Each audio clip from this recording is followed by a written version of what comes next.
You must work with the public officers. So there you have to manage the team. And you have to, like the risk associated with when you are reading with team. So it is my good hope that you, for the week that has been, you are able to interact the materials for all the 4 sessions. And I think this is the apt time for us now to maybe to ask some clarification or some questions or what you may require, because you realize these are 2 hours. And within those 2 hours, you cannot, attend to everything. So the best thing to do is to have it as question and answer. The concept that you feel needs to be expounded, I think this is the time. Maybe if you're having any challenges, this is a high time you need to do. In the meantime, I know we will be having one of our faculty joining, 2 of them joining, that is Dr. Kamaki as well as Stephen Tuku. I know they will be joining along the way. And my name is Dr. Gerard Mahuro. So I'll be touching mostly on managing teams and as we await for my other 2 colleagues to join in. So maybe you know the form, the norm when you're doing the etiquette, that is online etiquette. You usually raise your hand, and then once you raise the hand, you are unmuted, and then you ask the question or you contribute.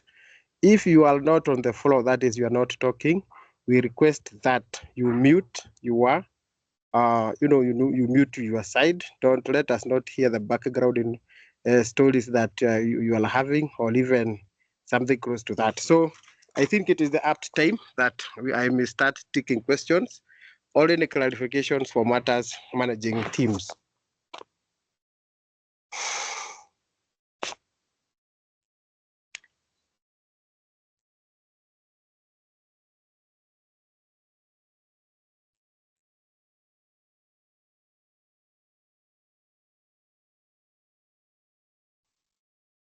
Can I speak? Yeah, Esther Gamau, you can go on. Okay, good afternoon. Afternoon to you. Good afternoon. A question that is bothering me from the units of Module 4. The first question in the assessment was about a government budget. And the answer that was given was that that budget is not a legal tool. So I would request that you clarify that, because as far as I know, budget is also a legal tool that is used by government to spend. Without budget, the government has no authority to spend any public funds. So that one, I found it contrary to what the practice is. I would want to know why in this course we are not taking budget as a legal tool. Thank you. Okay, thank you for that. I think, yeah, that's a good question, and it's something that maybe you noted on the assessment. I think my colleague Tuku is the one taking up that unit, and I would wish he addresses it fully so that he can iron out if there is any difference between what is known versus the practice and what should the theory should be. So for that one, I will liaise with him, and he will give you the correct studying. Yep. Any other question? Okay. Okay. Yes, good afternoon. Afternoon. Yes, my name is Felima. I have a question, but it falls under conflict management, which I feel is also largely team. I don't know. It has something to do with teams, Yeah, because it's conflict management. So there was something that has not really been elaborated, but it was just mentioned, called Thomas Kilman Conflict Management System. Kindly, if you can elaborate on it. Thank you.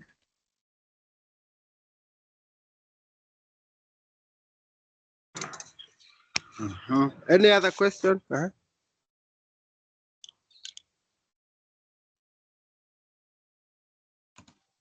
Yes, can I talk? Go ahead. Thank you. I will wish to get some clarifications under the risk management. we are having some approaches to risk management, one of it being COSO framework, and the other one being ISO 31000. I was trying to read, but I couldn't really figure out how they are coming in. So perhaps maybe you can clarify on the two. Thank you. What is it? The risk management. The other one was on conflict management. Okay. So just a minute, I see whether Dr. Kabaki and Mr. Thuku are available, because those two questions, largely risk management, and also the one on conflict management is on the managing change. So it's largely there. So I would not wish to overstep the mandate of my colleagues. That's why sometimes you find I'm reluctant to answer, though I could be having the answer. But let me just kindly check Mr. Thuku so that he can get in.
So we are waiting for Hope now.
What is happening?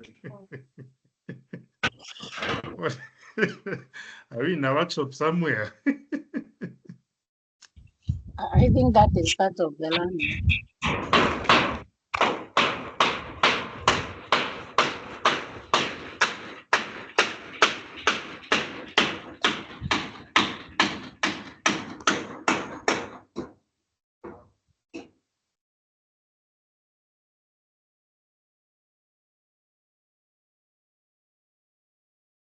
Are these people serious with us, you people?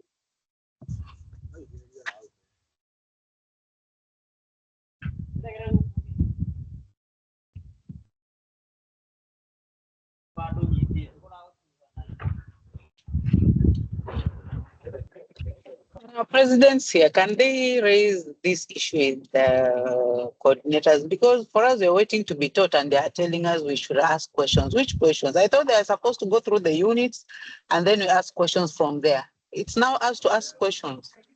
I don't know. I stand to be corrected.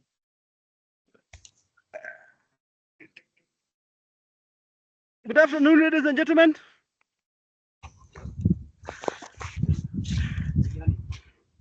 Good afternoon. Good afternoon. Mwalimu uendelea, we have wasted a lot of time.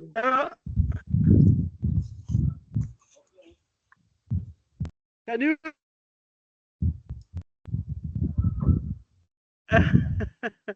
I'm very sorry about that. Hear me? Oh. Can you hear me? No. Yes, we can hear you. You seem to be so far. We're not hearing you. Kindly come closer to the mic, maybe. Okay. Okay, I'll try. I'm in an environment that is a bit unique. So I hope I'll still be able to get to you. First is to apologize that I'm one of the coordinators of this program. However, I've not been able to meet you. I think the last time I could have logged in again had quite a number of challenges. So let me hope that today we shall be able to communicate. Gerald was supposed to log in and handle a number of units, but again, I think he logged in. I don't know what happened. He tells me that you people didn't have issues with the area on Teams. So, and I think I found somebody asking whether participants are supposed to ask questions or it is supposed to be a facilitation. I think that's the questions I found one of you asking.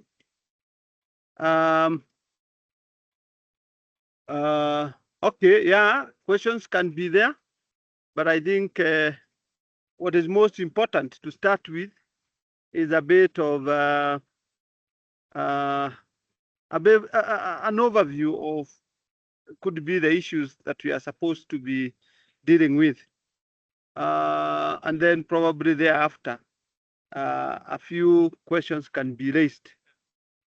So that's how it's supposed to be. I think this is module 4 on leadership in the public service. And within it, there are several areas that are supposed to be handled. One of it is actually the area of leadership. So the first presentation is leadership. Then there are those other areas that are also supposed to be handled, which are all related to matters leadership. So leadership is the broader presentation. Then we have other areas. And for me, I would say that these are essential elements of leadership. Because as a leader, you must have the capacity to lead teams. So there is an area on team leadership. Then there is also a presentation on reading and managing change. Again, as a manager, as a reader, you also must have that capacity to read and manage change. Then there is also the issues of risk management, and lastly is the issue of team management. So, ladies and gentlemen, those are the broader areas that forms this module 4. And all those areas are related to one another. First and foremost, they are elements of leadership. So the broader presentation on leadership, and then the others are elements of leadership. And any time I'm introducing this discussion, I always want to first of all appreciate that we are all managers. It is because of that aspect that we find ourselves coming for senior management course. So the senior management course is intended to prepare you to become a leader, and is a transition. So that journey of moving from management to leadership requires you to understand that management and leadership, while they look so much alike, there's some slight difference. And you look at those differences when you ask yourself, what is the role of a leader? And what is the role of a manager? I know could be the first presentation you had, because the first area of discussion is usually the principles of management.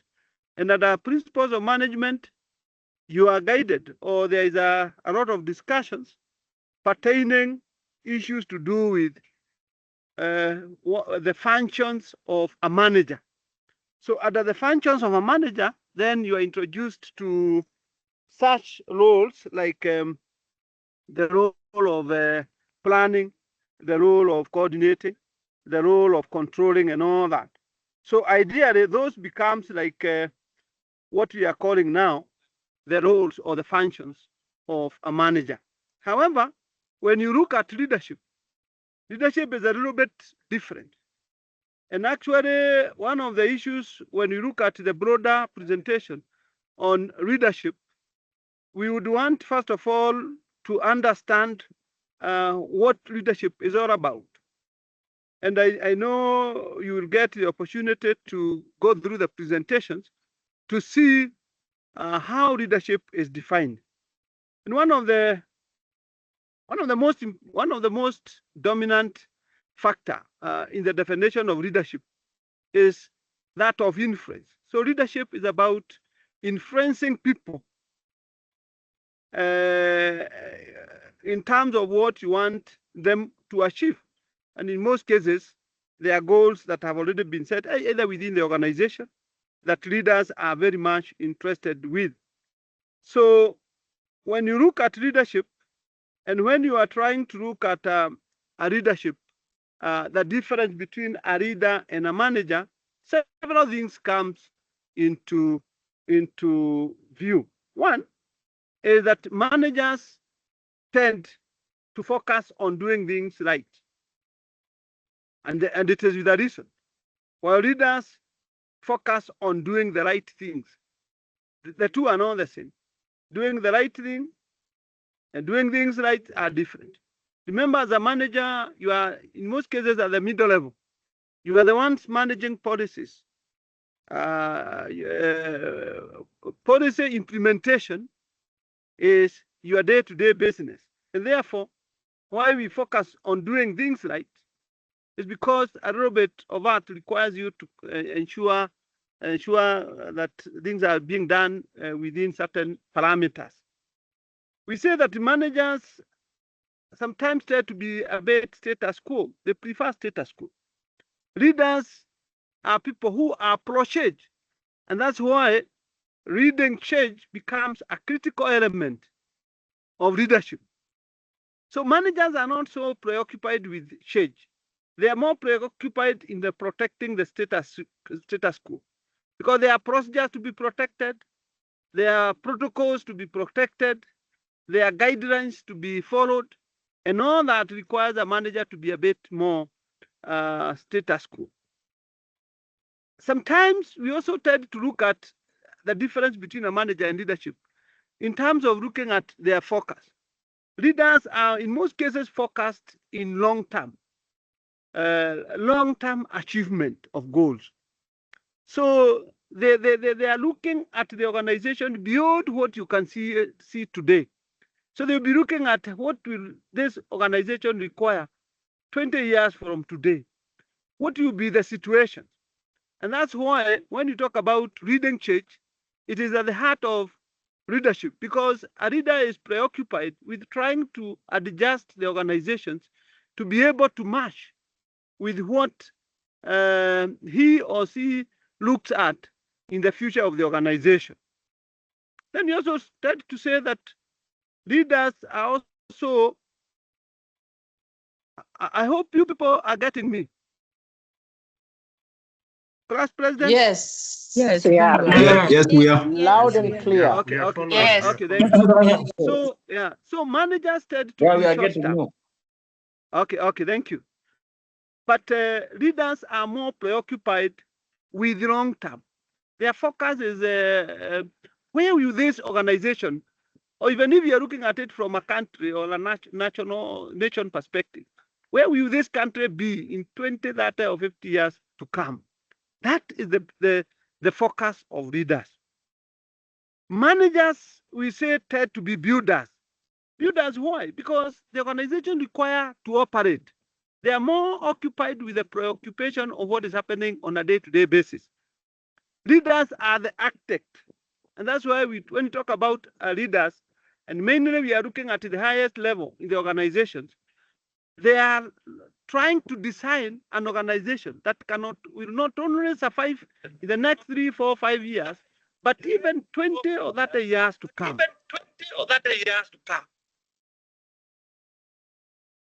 Kaidre, somebody Hisham, yeah, put up, switch off your mic, Kaidre. Yeah. Then we also, another major difference between a manager and a leader.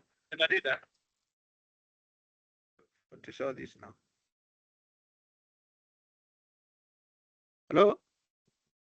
I'm getting some vibrations. Okay. So managers tend to be more focused to problem solving, the day-to-day business of solving the problem that are arising in the organization.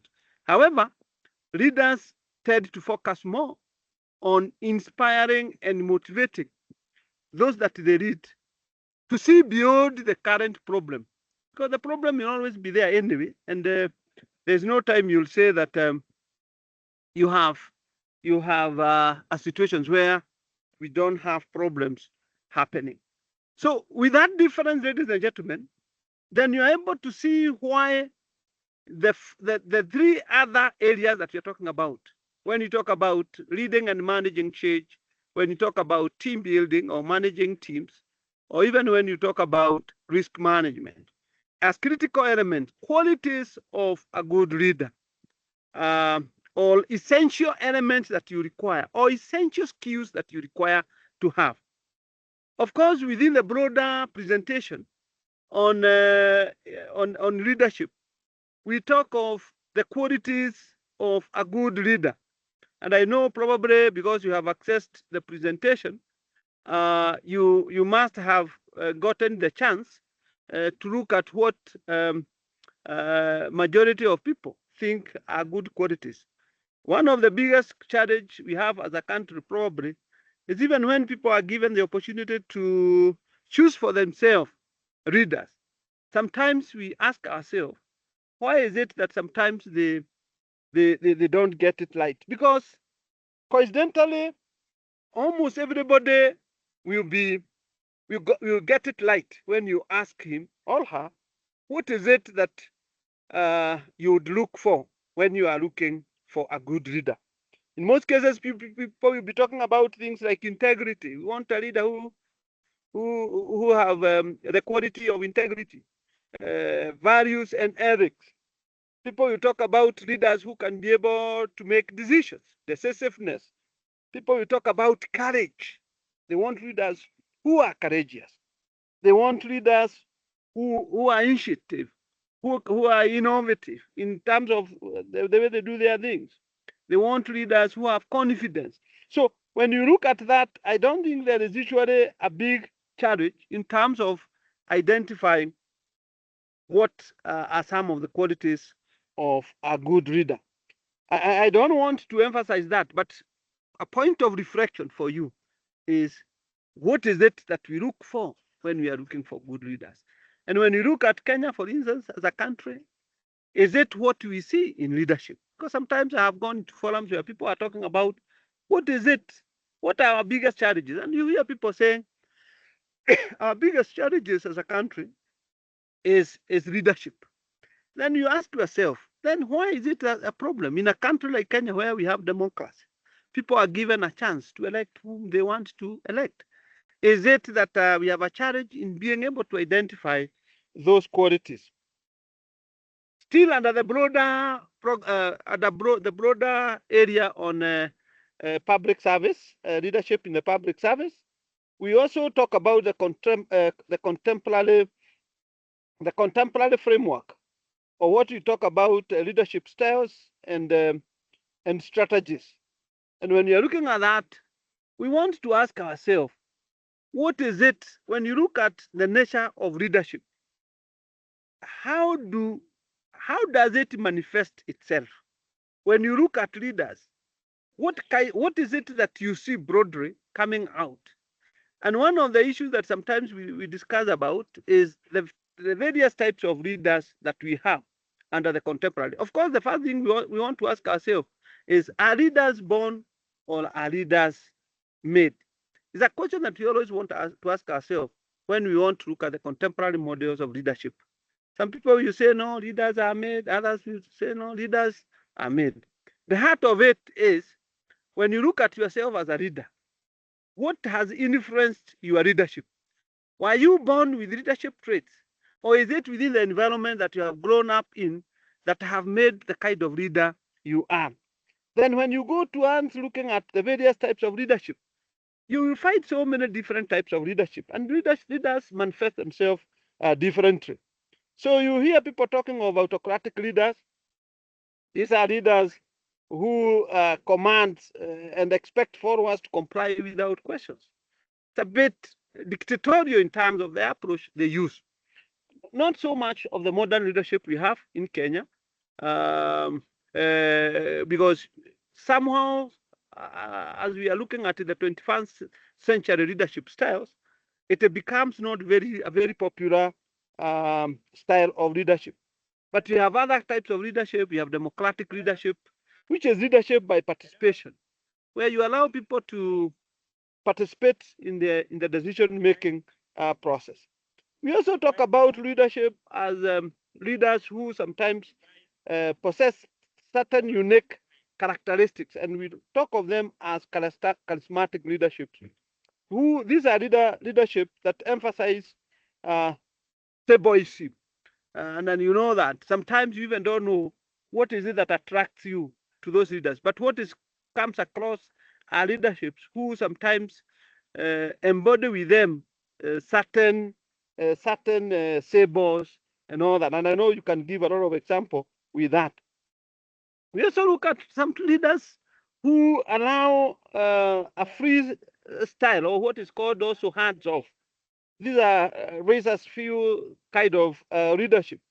And therefore, all of these, we discuss them when we are talking about the contemporary models of leadership.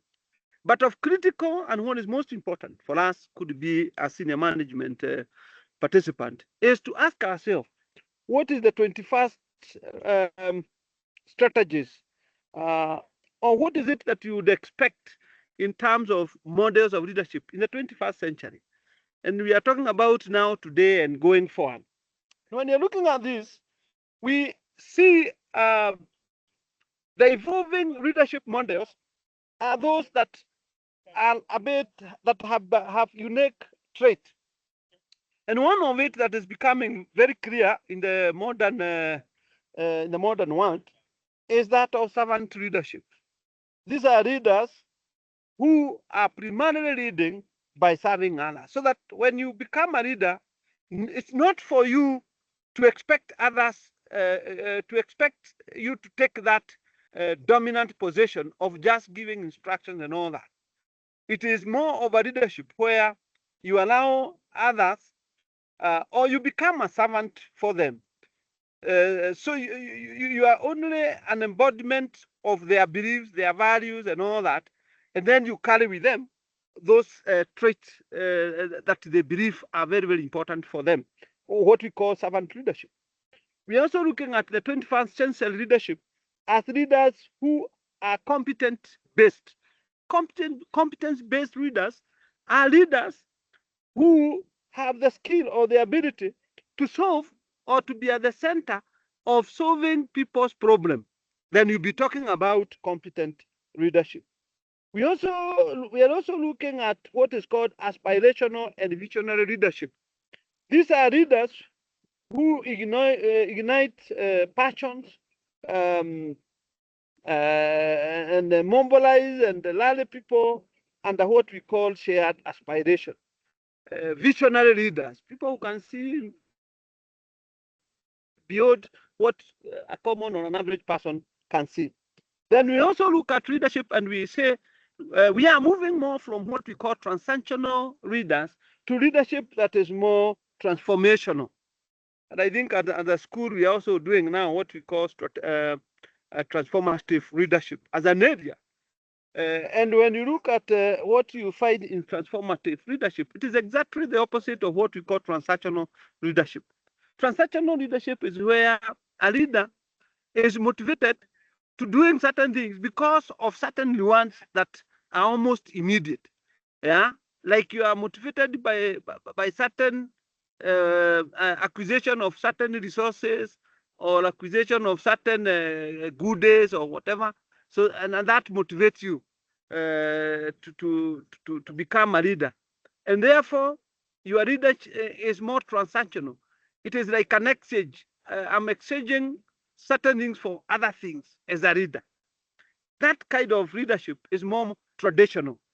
But when you talk about leaders who are more transformative, we look at certain qualities which can be said to embody transformative leadership. We see a leader who is a role model, what we call idealized influence. Leaders who are role models, so that whatever you practice, others see what you practice and follow you because you are a role model to them. We also talk about leaders who do what is called inspirational leaders, who can motivate, who can provide meaning, and who can challenge others to do certain things. We also talk about leaders who have what we call intellectual stimulation. These are leaders who are creative and innovative. Then lastly is what we call individualized consideration. Leaders who look at you as an individual, look at your capacity and ability, and try to promote what they see in you as an individual whom they are leading. So they are not just leading a group of people. They are leading you as an individual. So those are what we call the 4 I's of transformative leadership. And those are the characters that we are seeing when we look at what we can call the 21st century leader. Of course, I don't want to go to the other bit of what we call challenges in the public service leadership. I know you can give me a list of many, many of those challenges that you face, more so because I know majority of you are in the public service. We talk about issues of bureaucracy, you talk about issues of political patronage, mediocre cash, poor networking, and all those kind of things that sometimes we say are part of what you find in when you talk about challenges of leadership. So I think those are some of the issues that broadly forms part of what we call leadership in the public service. For me, it is more of an overview. It's more of an overview of the other element, which I can also go through them briefly, so that then all of us are at par in terms of the other issues that we are also talking about. All of them are primarily matters or critical elements of leadership. I want to go to something else. I will allow any participants who have a comment or something to ask before I go to the other presentation. And we can be guided by the president. President?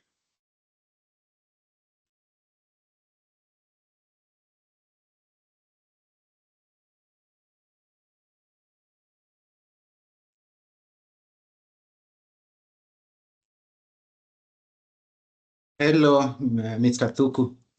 Yes. Yes, Who my is name is speaking? Evaristo Malenje, the president for Group B, and I can see a few questions in the chat. Yes, Evaristo, yeah.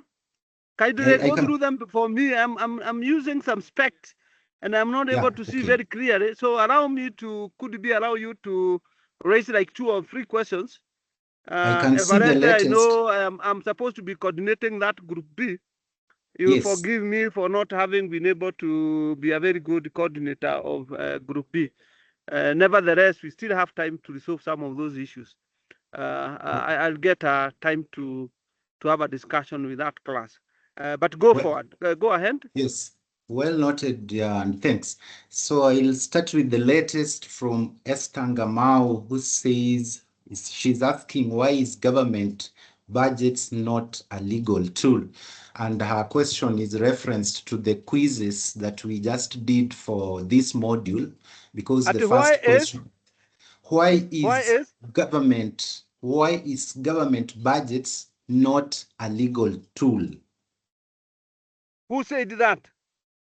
It was the first quiz in the questions that we did. And the question was expecting you to say that a government budget is not a legal tool. Yes, and that was the correct answer. So that was her concern. Which is a mistake.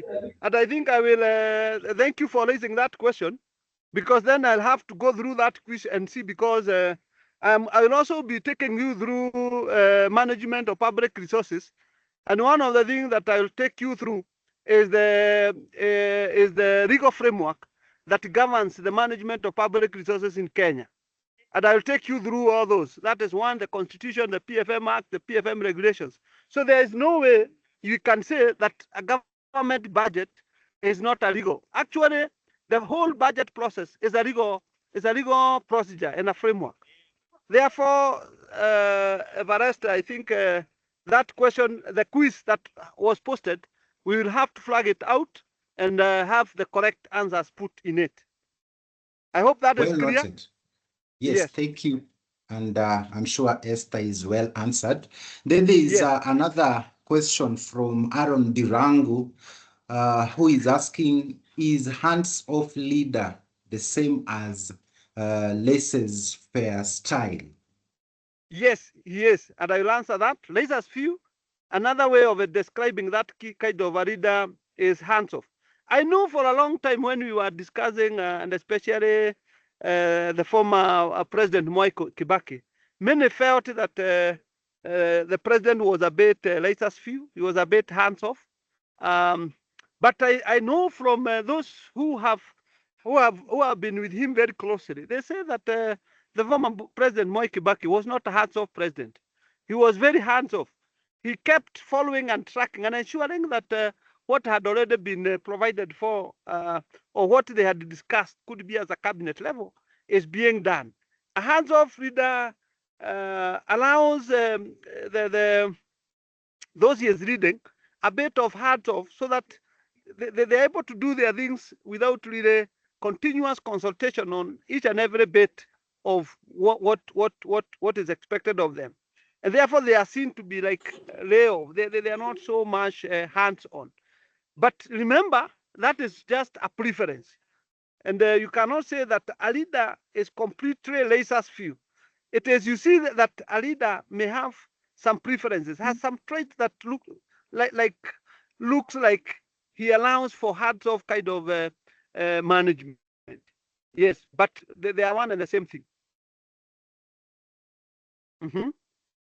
Thank you. Maybe I read two.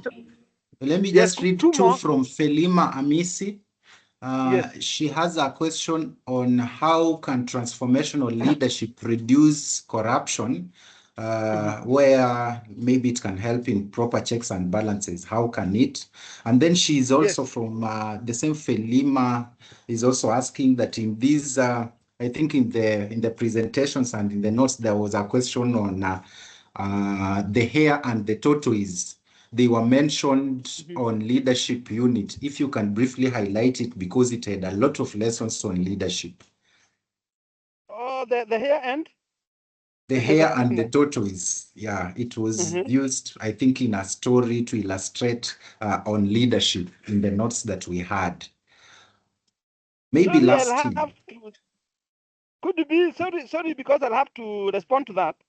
Yes. And say I'll have time to look at the presentation we have put in the leadership model, so that then I'm able to see whether clearly what about that. I think there are some changes that have been put in that presentation that I'm not aware. So allow me to also look at it and then see exactly what is provided as far as the model of the hare and the hare and the tortoise are concerned. But could be allow me to respond to how can transformative leadership lead to reduction of corruption in Kenya.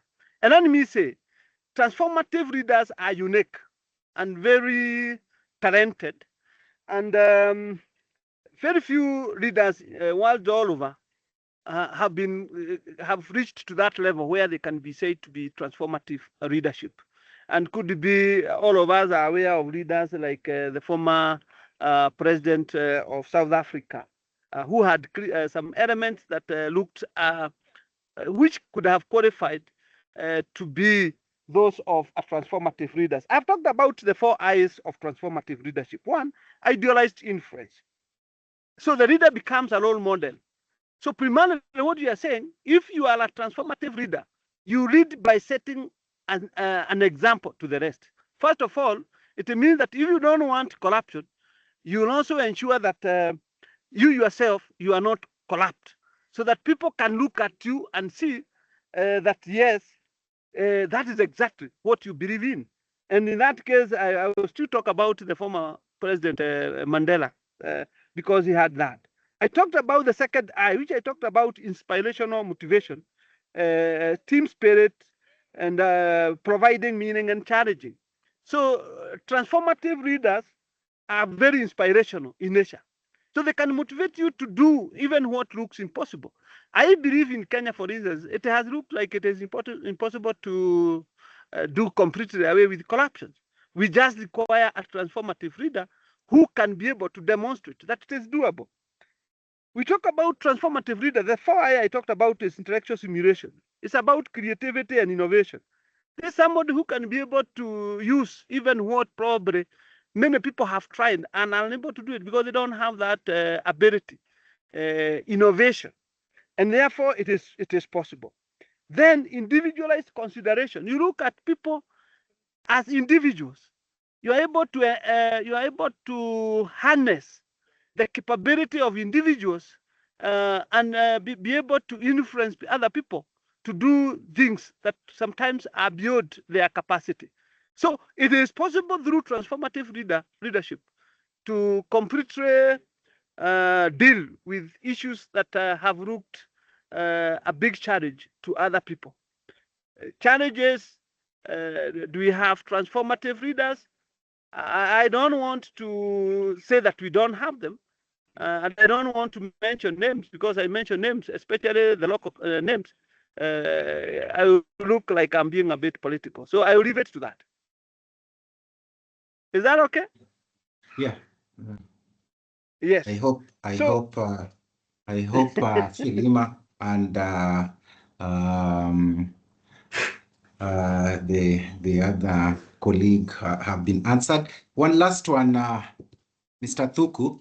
Diba Yes. Galma is asking, what is your take on, are leaders born or made? Very good. Now, I know this is a question that usually comes across. And broadly, and I can tell you, because this is something that has been researched on. Majority of people, and if I was to ask this in an open class, I know we'll have almost 50-50. 50 saying, no, leaders are born. That when you are born with certain characters, traits that really prove, even before you have even grown to a level where you can demonstrate leadership, you are born with those traits and characters. Traditionally, people, if you are born tall, people would look at you and say that you have a leadership quality, because by then, being big was a major character or a trait because of the kind of environment that was there. However, in the modern management, some of those traits no longer are no longer major factors in leadership. Though I know when we look at researches that have been done, it tells us that the average leaders are above the average height, meaning still people admire and prefer people who are of a little bit higher height. But coming to the issue, are leaders made or born? They are both born and made. However, the bigger influence of leadership is in the environment that you grow in. The people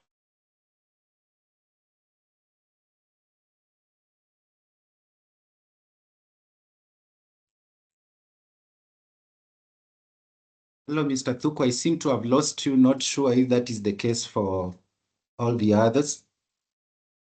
I'm not getting the lecturer. I think we lost him.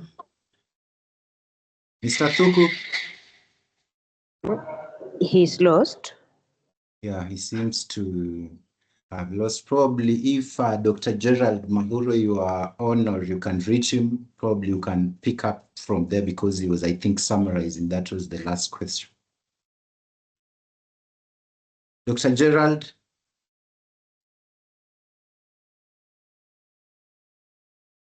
Wow.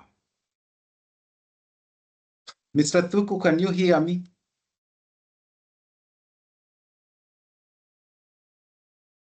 Ladies and gentlemen, I think we will have to be patient a little bit, probably as they...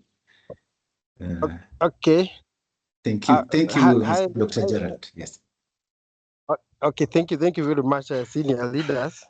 I was listening through Mr. Thuku, and I was in, and as he had earlier alluded to, that he was in somewhere where network is not so conducive, but he really tried.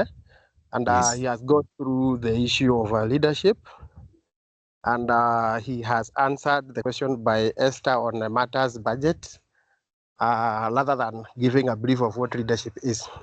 So from this minute, I can now take up the issue of managing teams, and I just give a brief of it. And in managing teams, you're supposed to know the difference between a team and a group, because in a team, you really have a common objective within a stated timeline. For a group, it's the reverse. Yes, they could be having the same objective. They could be having a similar, not same, similar objective, and they are not time bound. They do not have. For example, if you go to the market, you may find that everyone is going to the market to shop. Or somebody else is even doing window shopping, another one is selling the other one. So you have different ideas.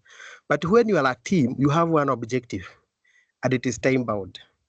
And within the team, it is the new way of doing things nowadays. And you understand that you cannot complete all the tasks alone. Even during the story of creation, God also created Adam and Eve so that they can help each other. So even you, when they are at a manager level, you cannot do everything. You must be helped by people who are under your purview. So for them to stay coherently together as one team, there are some qualities or characteristics that you require, you as a manager, so that you are able to put up that team coherently, and at the end, you deliver on the end product or what your objective was set out to do. I know you have interacted with the materials and you could have seen what are the qualities of a good manager, and the key thing to it is about communication. You should give feedback, don't hold back.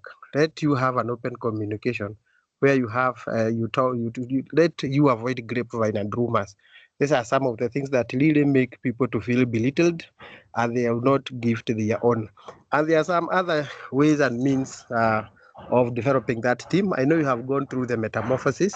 It's quite well elaborated on the note. And what critical there is the stage number 2, where conflicts must be in. I remember there was a question that was asked by one of you about conflict management, but the conflict management at that level is more than what you have around here. So in this, for the conflict management, it is always good, you know, that conflict will always occur. They are there, and it's upon you to resolve them as they start. Nip them at the bud. Don't let them grow, because once they plummet, they will flare up, and they will burn the whole, the whole concept of where you had a team. So in that context, you need to understand that, and those conflicts usually occur because we are born and bred differently. We have our own pros and cons, and we have that behavior subconsciously that we show or we display without ourselves knowing. Some of these behaviors are unconscious, and some of them could be, they are not appealing to the other team. So it's upon us to understand how do we deal with such things, and such are now the dynamics. And so you will realize that once you have a team, there's some things that you need to keep. Once you understand the dynamics of the people, you should also not look at them in a negative way. Look at them in the way you can exploit that unique behavior within a team. For example, if you have a team, somebody who keeps on talking the same thing monotonously, this is the same person whom you could use to spread the word of, vision and mission and core values of the organization. Because this is somebody who is very good in repeating. If you find that somebody who is very good in talking, that is the same person whom you can utilize to go and do negotiation, where at the end of the day, you'll be able to, to beat or to get or have a the better share of the negotiation. So don't look at those behaviors as a negative. And remember, as a team, we are there together to live coherently, such that you are not looking at the other person on the other design. You are looking at the person on the functional relationship that we are supposed to have. I am here with you simply because you want to do that task. It's not that it is a friendship we are here. It's only the element of colleague. And so there's some other facets you need to understand within the people, you as the manager. One of them is you keep communicating properly. You need to build trust within the people, and you need to also be participative. Don't be the person who moves on giving instructions without even listening to what other people do. Keep on doing self-assessment to the people. Keep asking them, how far are we with the goal that we set out to achieve? And such will be, I know there is all these materials you have interacted with, and which you need to understand them and keep all the time being focused on the goal, and so that you can be able to achieve or get to the objective that you really required. So I know I also put on the platform, on the discussion platform, the question that you are supposed to ask: how do you bring in somebody? You've already made a team, but the person becomes defiant, doesn't want to work hand in hand with others. Is somebody who is becoming defiant and is in a way disobedient to the team rules. So those are some of the things you need to go through, and I'll be looking through them in your discussion forum. And as at now, I'm ready now to answer or ask any questions regarding managing teams. I know the materials that are there are easy to understand, and these are some of the practical things that you do. So I don't think there is so much we need to, but it on. So if in case you have any questions on the same, I think I'm ready to offer you some responses or something we can do at the plenary as well. Okay, I have a question. Okay, thank you for the briefing. I have a question on Teams. So when you, okay, on the context you're saying, you're talking about a manager on Teams. Is it the equivalent of a team leader, or a manager is somewhere else and he's managing a whole team which also has a team leader? Kindly clarify. Okay, on this context, we are talking of, when you are working in the public service, definitely we need directions. And that's why in the previous, we were talking about, are leaders born or are they made? So once you are a leader, that's why you are there, and people are under your purview. Remember, when you have a team, lately in government, every year, every financial year, there are some objectives that you usually set at the start of the year, or maybe mid of the year, or something may crop up and you're given a task or become a task force where you're supposed to deliver a certain, to make a certain deliverable. So within that context, there are people who will be appointed or selected for whom you'll be working with. So at this level, I'm not looking at the title manager as a manager. We are looking at somebody who is working together but giving directions towards how that task will be managed. Sometimes people have these titles clung so much into them that they say, you will know I'm the manager. No, that is not what we are looking forward to. We are looking at somebody who has that ability. Team management is that ability within an individual, so that you can coherently put people together for them to achieve a certain task. So in this context, we are trying to expand the word manager from the mind and just bring somebody who has the ability to lead people towards achieving a certain task within a specified period of time. So even if you are a manager and yet they still have some team leads, you work together as people without knowing their titles and something close to that.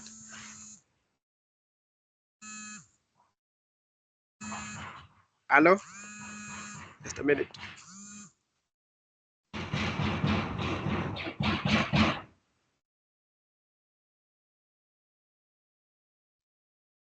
Hello, Gerard? Gerard?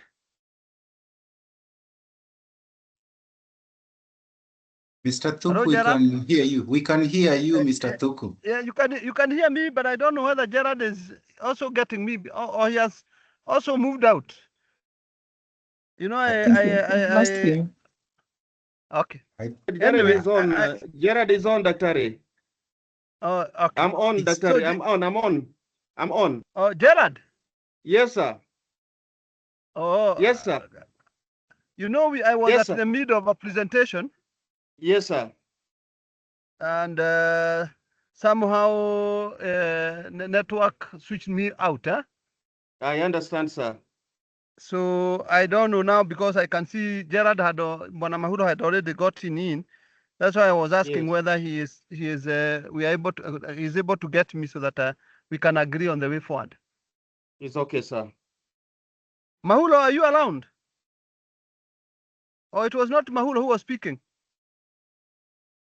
Mr. Thuku, it was me speaking, Evaristo here, because Gerald, I think he had a phone call, so he had to receive it first. Yeah, he's still on hold. That is what I can see from my end. Now, then can you allow me to we had already finished on matters leadership. And I wanted us, because there are two other areas that I think are also critical for us to understand. They are part of those we are calling the essential element of leadership. Gerard was to talk about team leadership. And I think even whoever was asking that question on whether when you talk about a team leader, we are talking of a manager. And I remember when I was trying to differentiate between a leader and a manager, I said that when you talk about team leadership, we look at it more of a leadership rather than a management issue. Though as a manager, you also manage what you call team dynamics. Team dynamics will be there because as a manager also you are leading. Remember, as a manager, you also have supervisors. You are over and you are above supervisors. You could be having like 3 or 4 supervisors that you are managing. and there will always be team leadership dynamics that will be there, and therefore it is not completely, can never completely deviate and say that a manager doesn't do team leadership. He manages those dynamics. But for you, we are preparing you people to be team leaders so that you are able to go beyond management. You're able to go beyond management functions and be able to see that those that you lead are also part of you. And therefore, you are only in a privileged position. And therefore, elements of team leadership must be embraced when you look at yourself as a manager. So, Everest, will you allow me to go to the other two areas, if that would be okay with the team?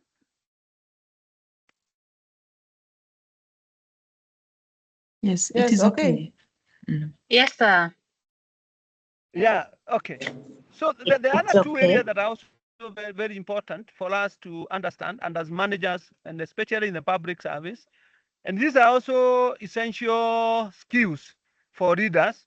One is risk management, and the other one is reading and managing change. Let me take a few minutes to just broadly describe to you what probably you may have already gone through, and in a nutshell could be summarized for you the issues that are important for you to focus on when you talk about risk management. First and foremost is for us to understand why risk is an essential skill for any leader. We have said that leaders focus more on long-term goals as opposed to managers who sometimes focus on short-term goals. So when you are focusing on long-term goals, you need to scan your environment, because the environment that you are in makes it sometimes very challenging for you to achieve goals that are very long-term or that are quite a distance from where you are. Because for one, the environment that we live in is very volatile. Actually, we are saying now we are living at a period which we are calling the VUCA. The VUCA phenomena is with us, that our environments are VUCA. VUCA, V stands for volatile, that we are living in an environment that is very volatile. We are living in an environment that is very uncertain. VU, U standing for uncertain. We are living in an environment that is very complex. C, complex, very complex. You are dealing with many systems, structures, government, some government, and all those kind of things. We are also living in an environment that is very ambiguous. So when you hear this term VUCA, remember we are talking about risk. So as leaders, you need to have that ability. You need to have skills that enables you to navigate your organization within that VUCA environment. And that is exactly what we are preparing you when we talk about risk management. So we introduce you to risk management. When we are asking ourselves, what is risk? And I think you may want to look at the ISO, that 1000 of 2018. It defines risks in a very unique way, and I would want you to look at it. It talks about the effect of uncertainty on objectives. The effect of uncertainty. The effect of uncertainty on objectives. Because primarily, as an organization,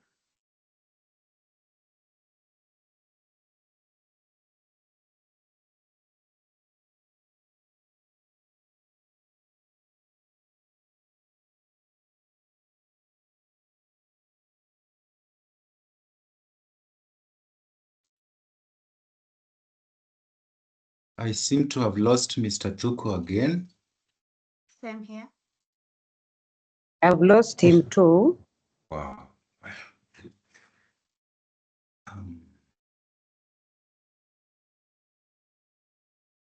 Dr. What are Mahuro, they? Dr. Mahuro, if you are there, please, probably you will need to be stepping in from time to time.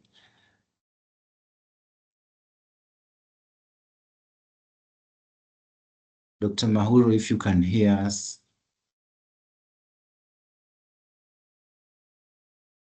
Colleagues, we need to be probably patient. I think Mr. Thuko has completely dropped out. Maybe we'll have to be patient. We do not know if Dr. Mahuro will be here and at what time, probably.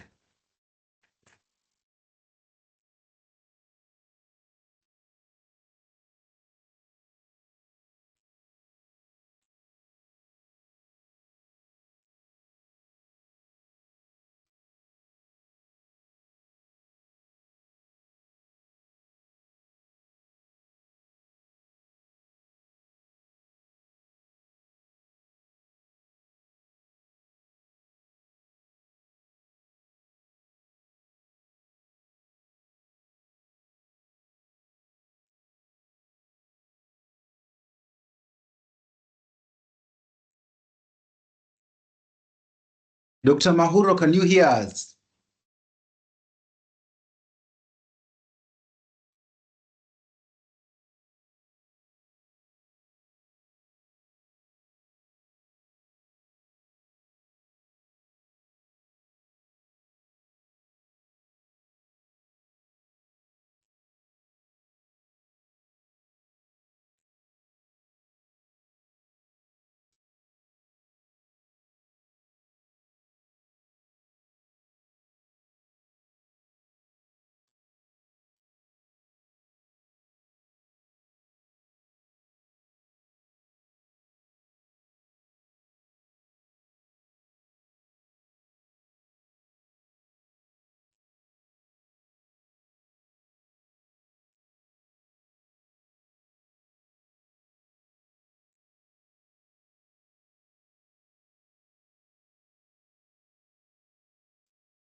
If there are class representatives or presidents from the other classes, not sure if anyone has the contact for Dr. Mahuro. I've tried reaching Mr. Thuku, but it seems his phone is also engaged. So I'll request if you have the contact for Dr. Mahuro, probably we try reach him before deciding on the way forward. Kindly.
Hello, can you hear me now?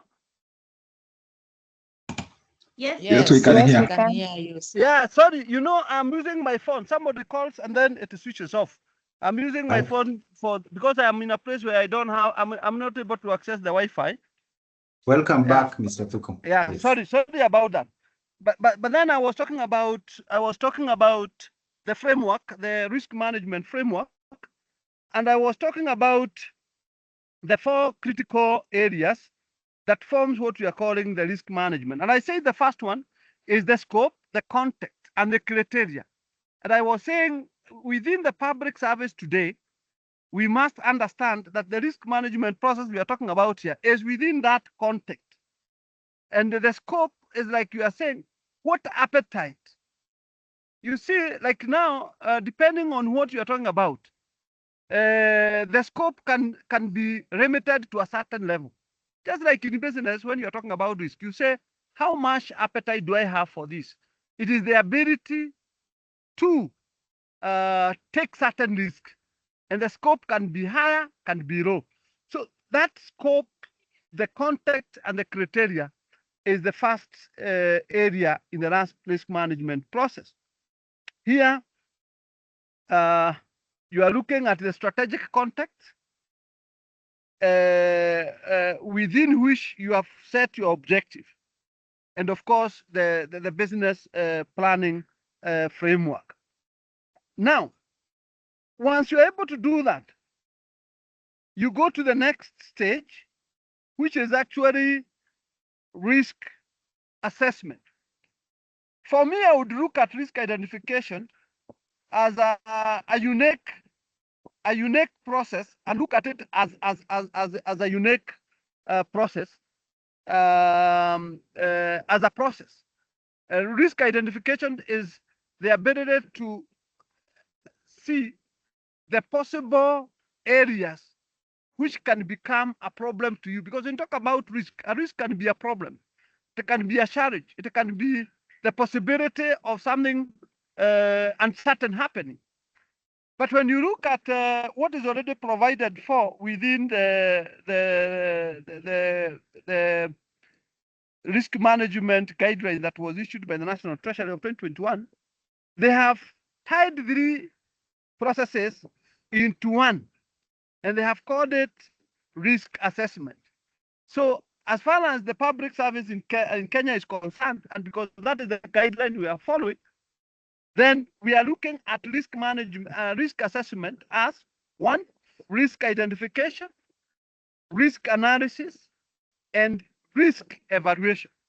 So all of them have been put into one framework, which the National Treasury, through the guidelines, has coded it as risk assessment. So as the second stage. But within that process of risk assessment, then you look at three areas. 1, you look at risk identification. You also look at risk analysis, and you also look at risk evaluation. When you look at the risk identification, of course, the purpose of risk identification is to identify possible risks that may affect either negatively or positively the objective of the business. Yeah, so you look at whatever you are doing. If, for instance, we are talking about like a department of agriculture. Yeah. If you are looking at a project, an agricultural project, and you are looking at risk, you are asking yourself, what is likely to affect this project? If it is an agricultural project, you'll be talking of things like weather. Weather then becomes a major risk because agriculture, as we all know, is environmental, has a lot of, or environment, the agriculture is impacted a lot by environmental issues.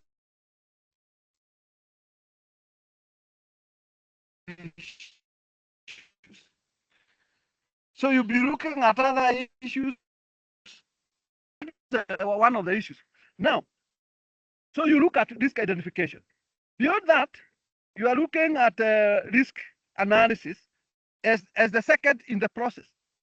And risk analysis, of course, when you do risk identification, you will be able to identify many types of risks, including risks that are strategic in nature, risks that are political in nature, risks that are reputation in nature, risks that are financial, HR risk, technological risk, legal risk, and many, many other. So within that second process of risk identification, broadly, that's where you'll be able to get all those types of risks that I've talked about. But then when you go to the second process of risk analysis, here, what you are trying to do is to look at two things. In risk analysis, you look at two things. One, you are trying to look at what are the sources that already you have seen that even when you are looking at risk identification. But you are trying to look at what are the possible consequences. Actually, let me even not talk about the source, because that source will already, part of it will have been looked at when you are looking at risk identification. Let me talk about two things. One is the likelihood. The likelihood. The likelihood is a certain possibility within a certain remit. So that if you are talking about, let's say, you are giving yourself a rating of 100, and you are saying, what is the likelihood? If I give a 10%, I'm saying 10, there's a possibility of 10 out of 100 that this risk will happen, the likelihood. But then you are also trying to look at what are the possible consequences. The consequences are the impact. If I am doing rain-fed agriculture, as an example, like I have said, the possibility of losing all your produce, if the environment becomes very adverse, I don't know whether it is Jared. Is it Jared who is somebody? Can you switch off your mic? Yeah. So when you do risk analysis, you look at all those things. You are looking at the likelihood and the possible consequences. And this stage, when you are doing risk analysis, it helps you to separate major risks from minor risks. And let me explain this. Major risks are risks whose probability of happening are very high, and also the possible consequences are very high. Then those becomes major risk. Now, when you look at risks that probably the possibility of happening are very low, and you match it with the possibility of the consequences becoming very low, then you'll say under risk analysis that those risks are not significant and you can ignore them. Of course, we don't say talk about ignoring them, but we say you can, and when you are looking at the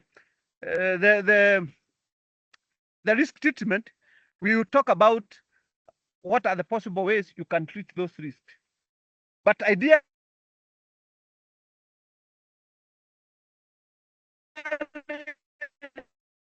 at the risk from now, you go to what we call risk evaluation.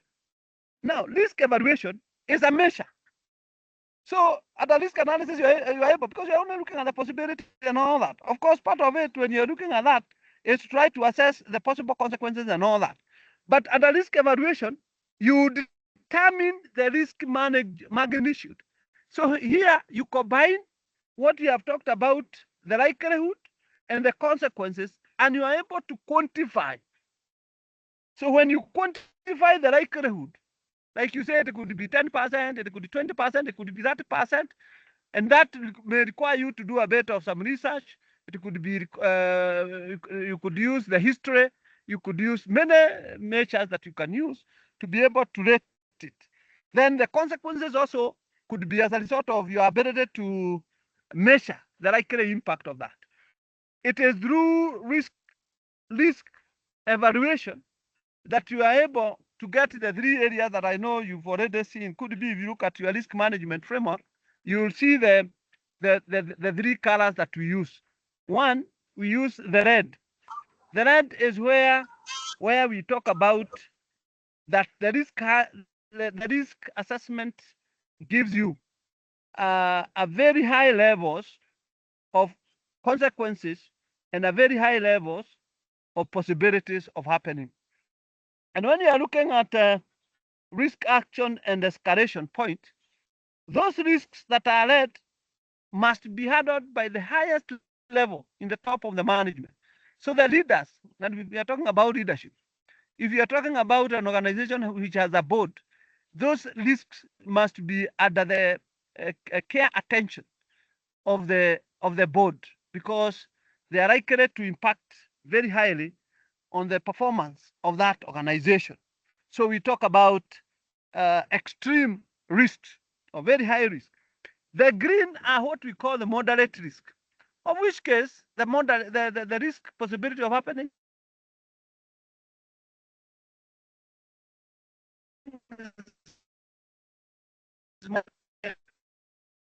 is also moderate. Or you could have a risk that has very high possibility of happening, but in terms of the consequences is moderate. So it still go back to moderate risk. So this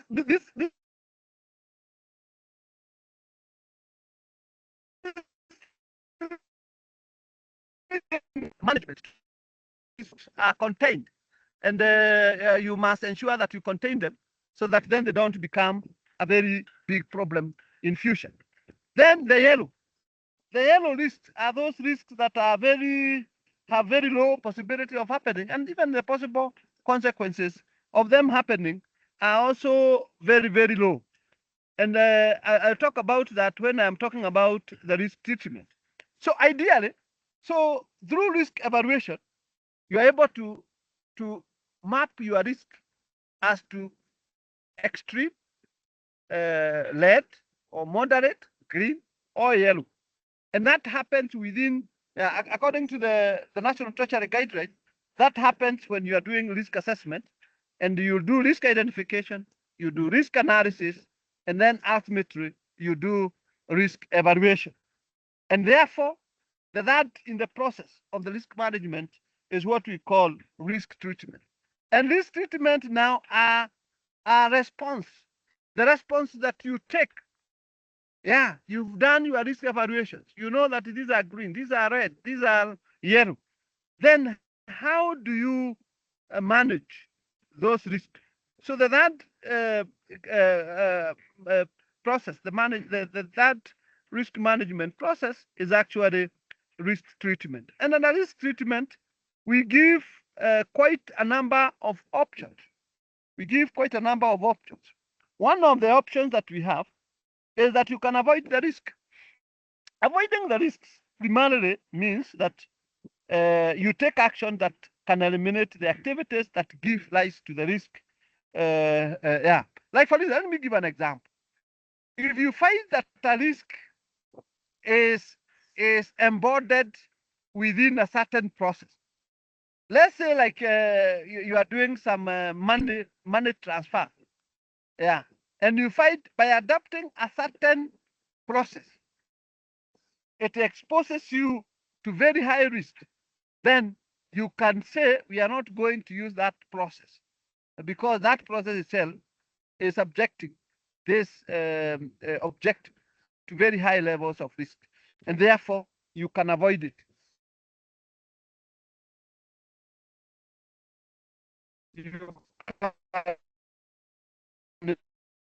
You can, there are risks that you cannot avoid, but then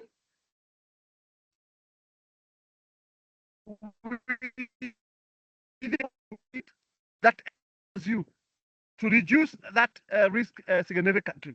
So you can actually reduce the risk.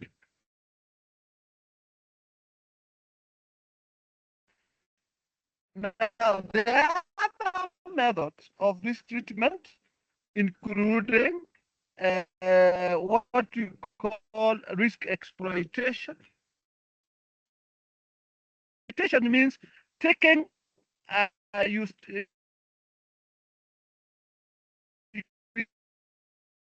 problem. Risk can also be leveraged on. It means you take advantage of the risk and be able to, as an organization, to get certain benefits. So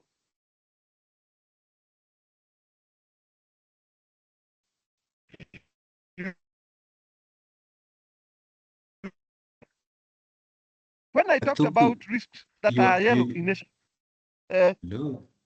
hello, Yes, I was saying your network is on off, so we are losing you. Probably maybe if you could move a little bit, but yeah, so that we can continue. People are calling and then they're affecting my Sorry for that. Jared? Just go on. Hello? Yes, we can hear you, sorry Mr. about Tuku. that. Yeah, some people are calling through my phone, and I'm using my phone as the connection point.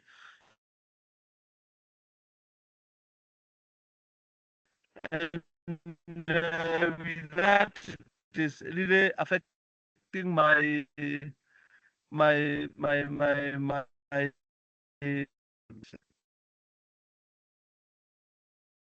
Hello, can you hear me?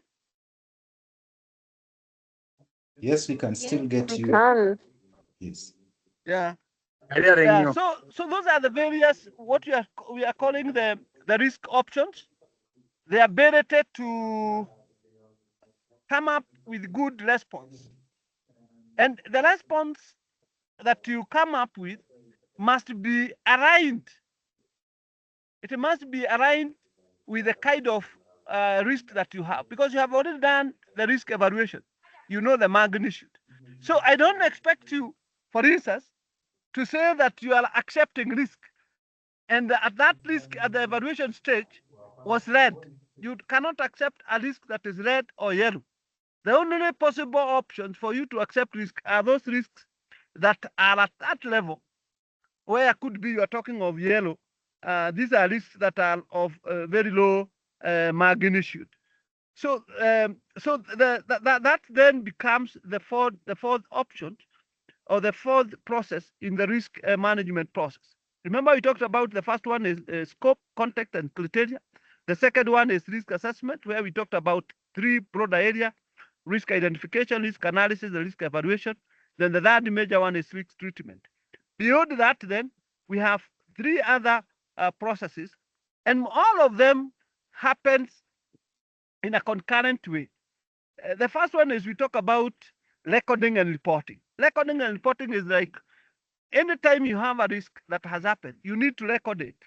That recording and also reporting allows you to quickly respond to that risk, and it also helps you to have what we call a risk register. Remember, we are required to have a risk register. Risk register is the history of your risk, because history tells you of the future. So after you've been able to have all those risks, then you are able to know the possible probability of risk you can have in future. Then, of course, there is that continuous monitoring and review, and communication and consultation. So broadly, they happen. They are all risk management processes, but somehow they don't happen like in stages. These are continuous process of monitoring and reviewing, continuous processing of recording and reporting, and also communicating, because you are communicating to give feedback, so that you can also get you can be able to consult and be able to get feedback in understanding how to deal with emerging risks, and also addressing risks that have already been identified. So that is broadly what we are calling management, risk management, in a nutshell. Remember, sometimes we don't have the that opportunity to really discuss risk management in a very detailed manner. It's a technical process, but I believe you have the notes, and the notes can also guide you further. So allow me to give you like 2 or 3 minutes, probably to say one or two things. Either you can ask a question, or you can also probably give your comment. Mr. Thuku, there is already a question in the chat. Yes. Before I allow Bernard, I think he has raised a hand to ask a question. From Jacqueline Muthoni, Yes. she's asking, kindly elaborate on the COSO ERM framework. as a model to risk management. Yes, the COSO framework. Yes, I will. That is the only one. Then probably I'll allow, yeah, there's someone who raised a hand. I can't remember who. Probably unmute yourself and ask your question. Yeah. It's Mimi. It's Bernard. My question is related to the one for Jacqueline. I just wanted to get a clarification between the COSO framework for risk management and also the ISO 31000. I don't know what's the difference between the two approaches to risk management, the COSO and the ISO 31000. Thank you. Okay. Let me first of all address the issues of COSO.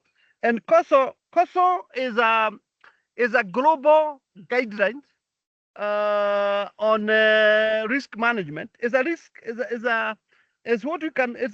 global risk management framework. You know, the field of risk management entails quite a number of issues, and part of it in the management of risk is what we call the auditing guidelines. So we have international audit guidelines, because when you talk about audit is about identification of risk. So we have international auditing guidelines that helps us in coming up with organizations that are risk management free. Now, but beyond that, risk management is not just about accounting. It also have to do with other forms of risk, like when you talk about environmental risk, when you talk of climate change risk. So there are so many institutions that contribute to the field of risk management. So this COSO framework brought together many of those institutions. There may be auditing guidelines, there may be accounting institutions and all that, what we call parties. And then they came up with a framework that is applied all over the world in what we call enterprise risk management. So the COSO framework is an enterprise risk management, which is broadly used so much in the corporate world or in the private sector organizations. But we are borrowing it so heavily in government because the principles are the same. Now, coming now to the ISO framework. Remember also ISO guidelines are also global in nature, but they have been domesticated. Like in Kenya, we have also domesticated the ISO framework within the management of our organization. So you find that there are guidelines pertaining ISO guidelines. Remember, ISO is about standard. So like Kenya School of Government, we have said for us to deliver our mandate of training, consultancies, and research, for us to be able to enforce those goals and objectives, then we have set up certain standards that we have promised our customers. That for us to be able to achieve these goals, this is what we have put as our guideline. It is us who set it. But with ISO, then they come and capture all that, and continuously they audit us so that then they are able to say whether we are actually maintaining the standard that we have promised. So in a way, it's also a risk management framework, because if we are deviating so much from our guidelines, if we are deviating so much from what we have prescribed as our structure and all those things, then definitely it means then that we are subjecting ourselves to serious risk. So both the ISO and the COSO framework are risk management framework. But probably you can read more from that point of view. Is that okay? Any other question? Yeah, there was another one from Christian Michi. Kindly elaborate the framework table on slide 17. On slide 17, we have a framework for risk management that is kind of with several tables, several colors, and it's kind of a cube, and with a lot of. I'm not sure Let if me you say can this. see. Let Yes. me say this, Jared, because I'm not able to access that presentation now. Allow me to say this. I know the table that he's talking about, and I don't want us to go into that and the particulars of that table, but allow me to say this. That framework that is provided there or within that table, what I would want you to probably pick out from that table are 4 broader areas in the risk management. The first one, and you'll find it in that table, is what we call scope, context, and criteria. And I've explained that. The other aspect I would want you to look at that table is what I'm calling risk assessment. And under the risk assessment, because we are using the public service guideline, the guideline issued by the National Treasury has 3 critical elements: risk identification, risk analysis, and risk evaluation. As long as you understand those 3 areas, that is part of what we are calling risk assessment. And that is the second stage in the risk management process. The third one that I would want you to look at in that table is what we are calling risk treatment. And I've already explained the various approaches to risk treatment, including risk avoidance, including transfer of risk, including risk acceptance and all that. So you need to identify that within that table. Then the others are broad and they are not really systematic in a way. That is monitoring and review, recording and reporting, and communication and consultations.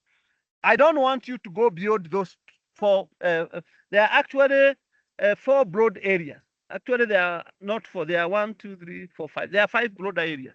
But if you expand on them, you'll find they are like one of them can bring about 3 others.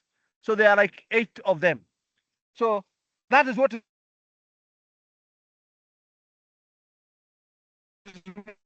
most important. Sawa. Yes. Thank you. Is that okay? Thank you. That is okay. I think we'll refer to that. Then one last one from Thomas. What about performance contracting? Can it be treated as a framework? Now, for performance contracting is, I would want to connect performance contracting with the ISO standard, because once you have set up your ISO, your performance framework, the performance framework becomes the yardstick in which you are able to map out your standards. Remember, the performance contracting is about how you are going to achieve your objectives of the organization and how you are going to cascade the objective to all that. So ideally, for me, I wouldn't say that performance contracting is more about risk management, but the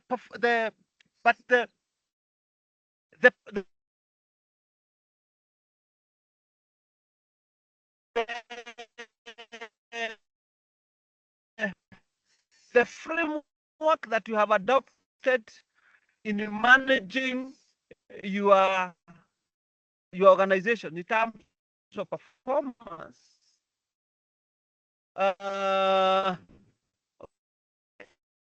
Because the risk management, like now you look at the way in the public service, the way we are managing risk, we have created something we call in all our organization now, and it is a requirement we are supposed to have what we call risk and audit committee. The risk and audit committee, as a board, the board is required. Actually, it is a requirement. It is the risk and audit committee is the only mandatory committee of the council or the board or any corporate organization in government. What that means is that you can do away with any of the other committee, but that one is mandatory. Why is it mandatory? Because it is at the heart of managing risk. And what is happening is that we have what we call the internal audit. The internal audit reports directly to the audit committee. And within that structure, then the board also is supposed to ensure that the audit committee have agreed on a performance framework with the internal audit. So for me, the performance that I would be more concerned of when I'm talking about matters risk is that framework that we are talking about between the audit committee and the internal audit, because they have identified the gap, the risks that are there, and how those risks should be addressed. So primarily then, that guideline. But remember that the audit committee where do they conduct their audit? They conduct their audit within the organization. So it goes deep into the organization, and more so within the mandate of the organization. What is the mandate supposed to achieve? Like I would expect the audit committee within the Kenya School of Government to have a framework that enables them to identify the risks that are there within the areas of training, within the areas of research, within the areas of consultancies and all that, which are the mandates of the school. So, and then the internal audit then should be able to continuously appraise the school in terms of how they are faring as far as addressing those risks as concerned. So there's that clear connection between the risk management framework as provided within the public service and the performance contracting systems that have been adopted through the guidelines of the Public Service Commission. Is that okay? Yes, it's fine. President? Yes, it's okay. Yes, Mr. Thuku, I think Thomas has been answered. That was the last question on the chat. Yes, come Allow me then, I've forgotten the name again. Kindly. Hello, Evaristo. President. Evaristo. Yeah, Yes. Evaristo. Allow me probably to take 5 or so minutes to also talk about something that is also very, very important and which is also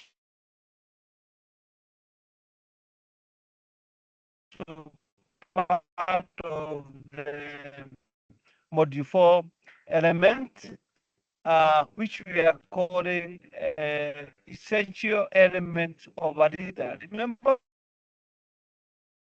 the public service, leadership in the public service, about something on that. The other element was risk management, and the other one, which I want to touch on, is what we call reading and managing change. And I remember when I was talking about the major difference between a manager and a leader, I touched on that. And I said the leader is more preoccupied with the future, rather than focusing on the short-term gains. Leaders are more preoccupied with the state of the organization several years ahead. Because of that, leaders then are preoccupied with trying to ask themselves, how is our organizations being affected by the environment that we live in? And what has come out is that in today, in the modern world, and we are talking of, like I mentioned about the VUCA situation, is that if there is any constance, if there is anything that will be there today, tomorrow, and ever, is change. That we live in a changing environment. Change is a concept that you ignore at your own peril. That today we are living today, the environment we are living today,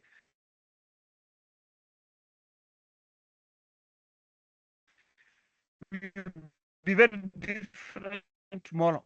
So when you're talking about leading and managing change, the first thing we want, apart from the defining, and I know you look at the concept of change,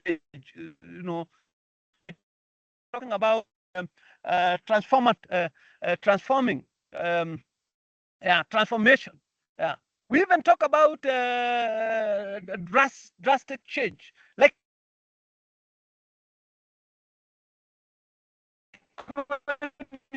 talk about revolution. Revolution is also a major change. Revolution. When you are talking about revolutions, we say it's an unplanned change, you know. So that comes when you are looking at what is change, the concept change, and how the change happened. In your discussion and when you be looking at the presentations, one of the things that you need to really look at, and which is very, very important, is what then is causing our environment to change so rapidly today, and why is it as readers we must be aware. Yeah. So we talk about the drivers of change. Actually, we talk about three things. When we are talking about change, we talk about change from the point of drivers of change. That change is happening because there are certain things that keep changing every now and then. But from the other side, we also have an exact opposite force. And that's why sometimes, and we are always talking about resistance to change. Because the fact that change is happening doesn't mean that the society or the people or the community that we are living in accept it wholesomely. Yeah, there will always be resistance. But then the question is, as managers and as leaders, do we have a choice? Can we ignore change and say, well and good, we can continue without dealing? Anyway, you do that. And one of the things that have happened is that, and we have seen this, we say that out of the best companies, out of the best 100 companies that have existed in the world for the last 100 years, only 10% of them are in business today. So what happened to the 90% of them? Remember, these were the best companies in the world. We are talking of companies like the Google, the Toyota, and all those, the best in the world. Only 10% of them are in business today. And many of them were washed out. Could be because their leaders ignored certain elements of change. What are the drivers of change? Many things. Many things are driving change. One is environment. The environment is changing. Today we are talking about climate change. I think world all over is an accepted concept that change. There is an environmental impact. I think the only president who has not really accepted this is the US President Trump, who says that climate change is a hoax. However, the fact that are there scientific proven is that the environment is changing. Technology is changing. Yeah. You just need to look behind 20 years back. We never used to have mobile phones. Many things were not there. Today, there we are. So when you talk about technology, when you talk about society, yeah, people are changing. Their way of thinking, their way of living, the social fabric, and many things are changing.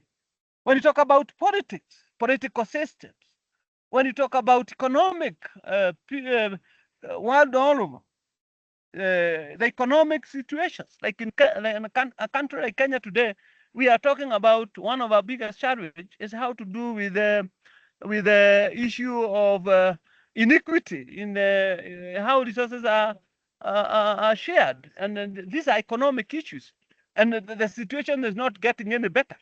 So what we are saying is that change is a constant, and it's something that you cannot ignore. And because of it, as managers and leaders, we must be aware about that. And we must then have the ability to deal with the change as it happens. The ability to deal with change. And because I may not have the best of time to take you through the strategies of what leaders should do, I would want you to probably look at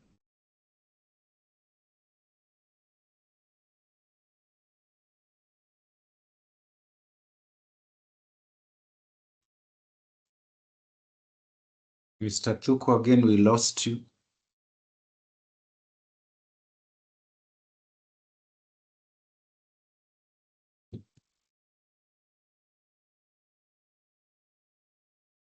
Mr. Thuku.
We seem to have lost Mr. Thuku again. Probably we shall hang him there again. We give him a few minutes, as he had said, he's using his phone so that he comes before we can conclude. That is what I would suggest. We still hang in there as we wait for him.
I'm not sure if among us there is any KSG staff to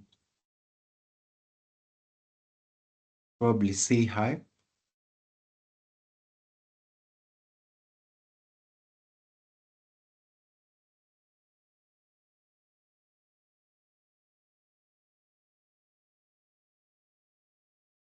Any KSG staff? Well, let's wait for Mr. Thuku.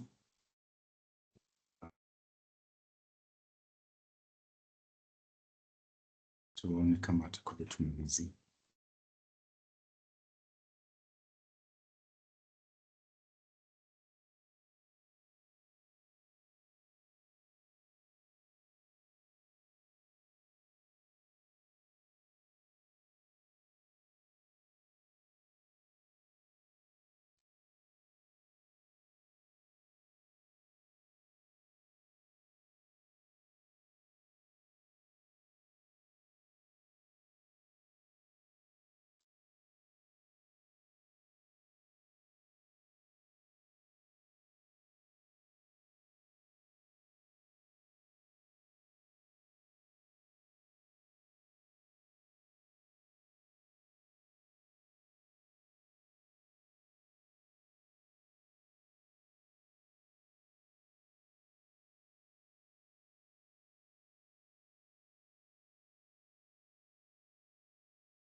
I think as a team, we need to agree how far we can wait. I will suggest if we can wait up to 4:25, if there'll be no one with us, then we can pray and close. That is the reason I was asking if there is any KSG staff. I'm not sure what my other colleagues here feel. Will 4:25 be too soon? think we should just We call it a day. can go up to around 4:30. I Propose 4:30. we should just call it. Hello, This is hello, supposed to President. be worked on. Oh, yes. Oh, Hello, yes, hello, Mr. President. Tuku. Welcome back. Yes. Yeah, sorry about that. You know, I've gotten a few disruptions, but I'm happy that you people have kept, have been very patient. Sorry about that. Thank you. But I think broadly we have touched on the most important issues. I wouldn't want to that we keep the participant beyond this. I think it's already now currently almost 4:20. I think we've tried to handle the most critical issues in that module 4. At least I'm almost sure we've done like 80% of it. And in that case, could it be I can allow 1 or 2 questions on reading and managing change, and then from there, then we can call it a day.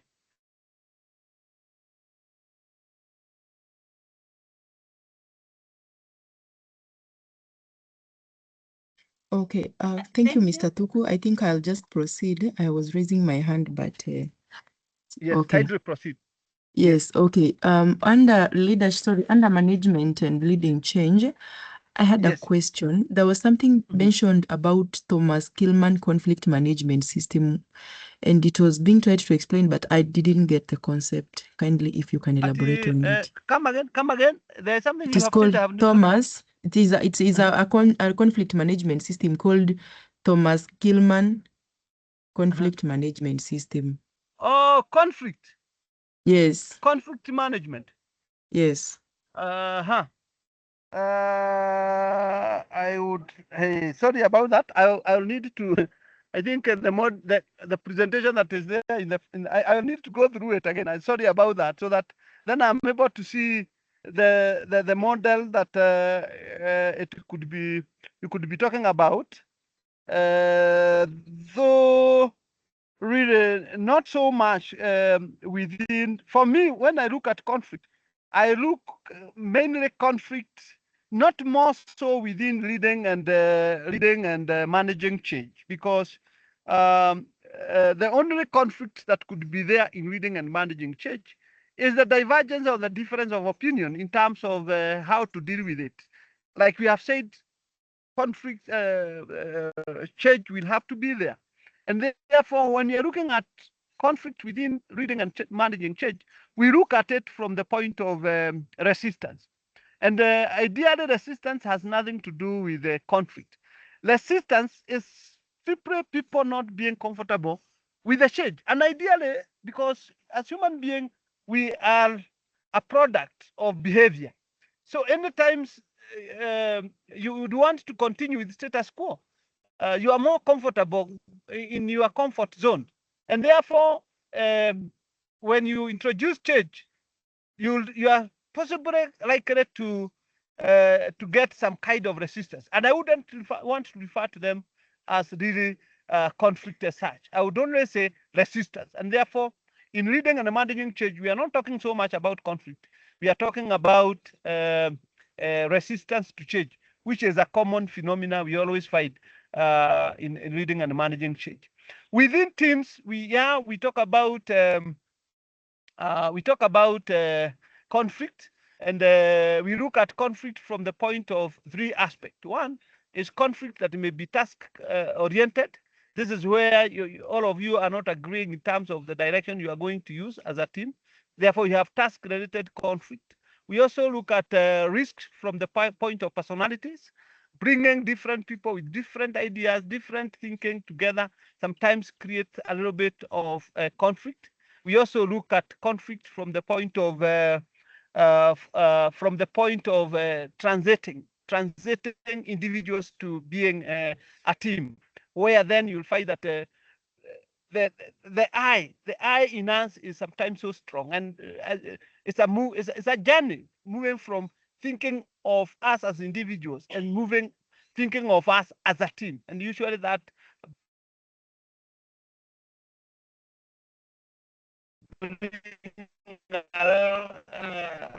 relatively some conflict in it. And yes,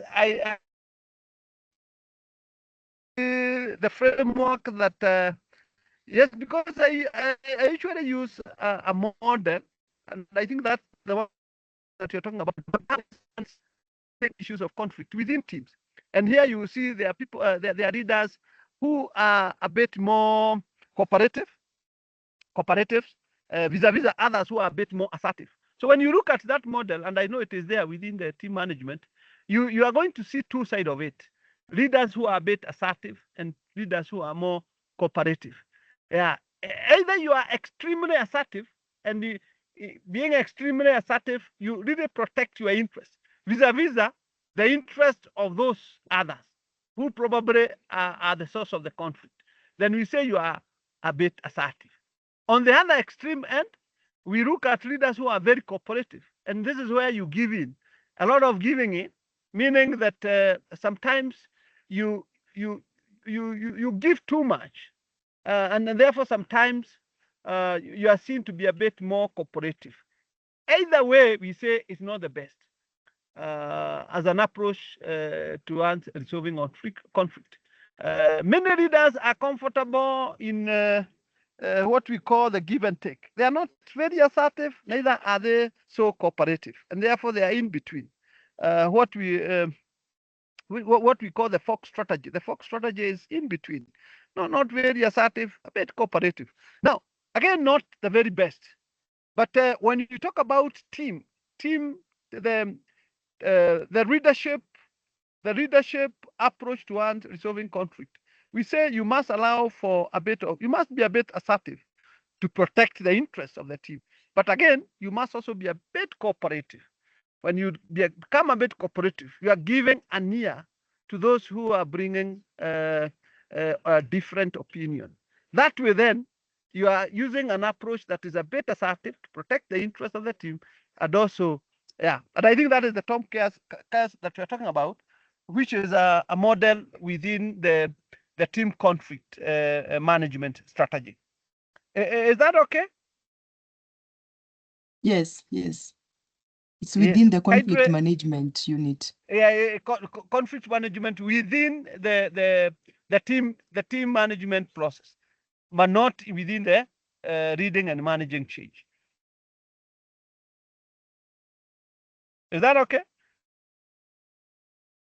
Probably, Hello? but yes, probably, but on our module, it was on its own. It was a unit on its own on conflict management. Yes, conflict management on its own standalone unit. Oh, conflict management. Okay, that's okay. But I think that I agree that that's the model that we are talking about.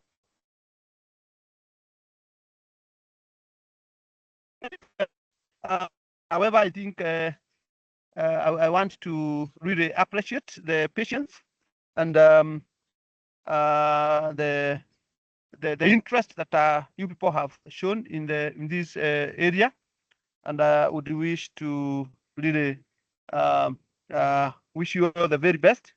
My president for Team B, I think you've done pretty well in guiding the presentation or in moderating the presentations. I would wish that we reach there. Is that okay? Yes, thank you. I will ask one of our spiritual leaders, not sure if they are here, to lead us with the word of prayer before we close. Or a volunteer, so that we save time.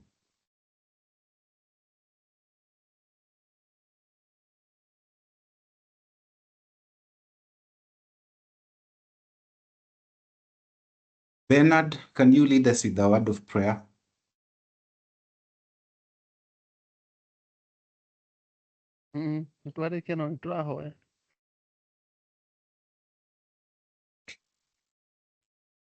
Okay, let's pray.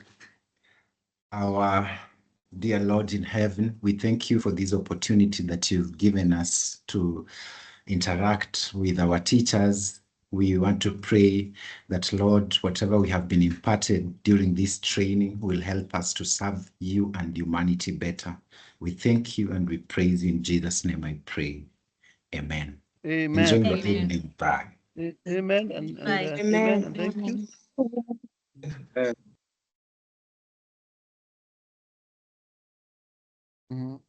Wow.